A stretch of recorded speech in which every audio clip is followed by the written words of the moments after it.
So let's come over here and talk for a minute. So, you want to date a spiritual chick. You want to date a divine feminine. Well, let's break down what that's going to mean. Number one, when you are noticing a divine feminine, I know she feels good. Her vibe feels good because she looks good from the inside out, and that reflects on her outside. So your divine feminine, she feels good, she looks good, she activates you, she helps to raise your vibration, she reminds you of the power of who you are. She is everything magical and beautiful and mystical and magnificent and mysterious in this world.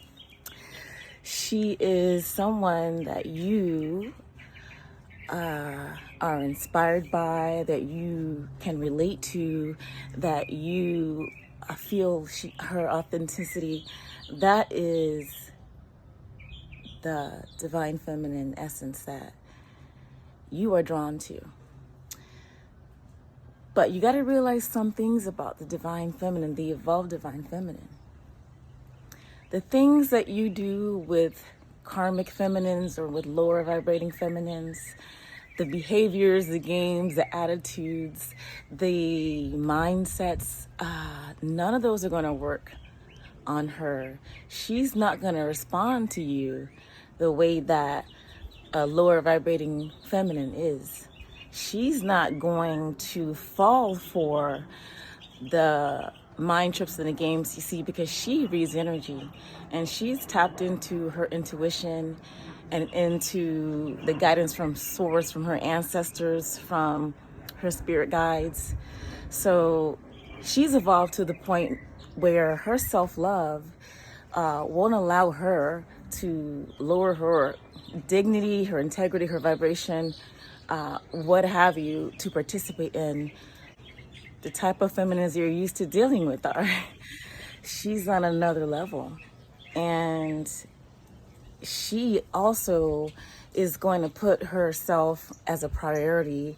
She is not going to allow you to dim her light.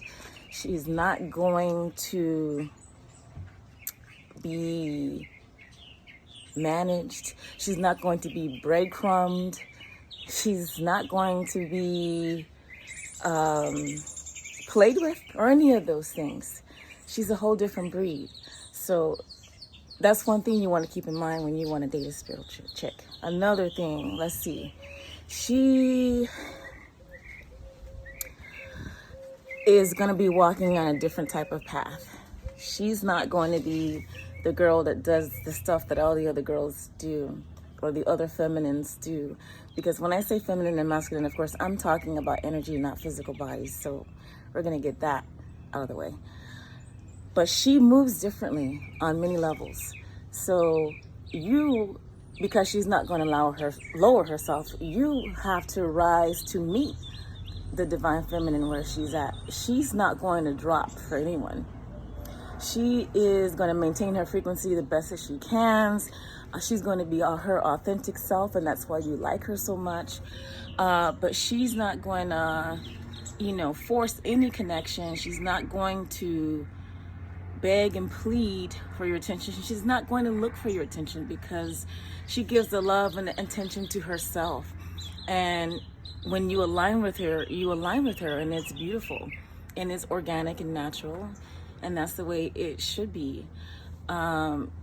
She should be respected for the work that she's done on herself to get where she is. Likewise, because she respects herself, she is also very respectful to others' time, others' energy, others' heart space. So because she has the utmost self-respect for self, she extends that to others. So keep that in mind when you want to, when you say you want to date a divine feminine. What else? I felt led to make this video because we as a collective, the divine feminine and divine masculine, we are at a very, very interesting state right now as we evolve together. And that balancing of that inner union, the inner feminine and masculine within all of us, that creates a ripple effect in everything. Our connections with ourselves, our connections with others, our connection with our divine feminine or masculine counterparts, or what have you, our soulmates. So that affects everything. When we learn the importance of balance, everything changes. But just keep in mind, when you are approaching this divine feminine, you don't approach with empty hands. You approach this goddess with offerings, offerings of authenticity, offerings of no hidden agendas, offerings of love, protection, whatever it is that you can contribute to her. If she's contributing her energy to you, that mutual reciprocity and respect and love, that's everything. So didn't want to make this video too long, but just keep in mind, you want to date a spiritual chick. You are dating somebody who is probably going against the grain of society, especially when it comes to her love connections. I didn't want to end the video without mentioning that. The importance of that is that she is going to be her own person. So you may encounter a divine feminine who is searching for her one divine masculine counterpart who is a vibrational match for her, and she wants to spend her life with that person and build a relationship that she wants, and that's how she operates. On the other hand, there are divine feminines who don't limit their heart space to one person. That's not the way they're wired. Honestly, I'm gonna say there's no wrong or right way to be monogamous or polyamorous or whatever. You do what feels right for you. We all have our different soul contracts with people, with lessons we need to learn and the things we need to experience. That said, if you meet a divine feminine who extends her heart to more than one person, understand you can't change her. It needs to be in alignment and a vibrational match. We don't force anyone to operate in relationships how we want them to. We can just accept them how they are, and if it's different, as long as there's love and support and understanding and honesty, that's what matters. I'll leave you with that. I thank you for watching this video. You guys know I haven't really been on my public social medias, but I did say that I was going to stay with my YouTube channel, and this is where I'm going to be uploading this.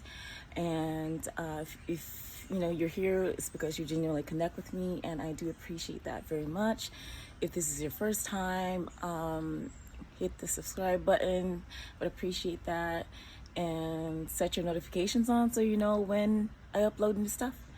And I am sending all the love and light to you. Blessings.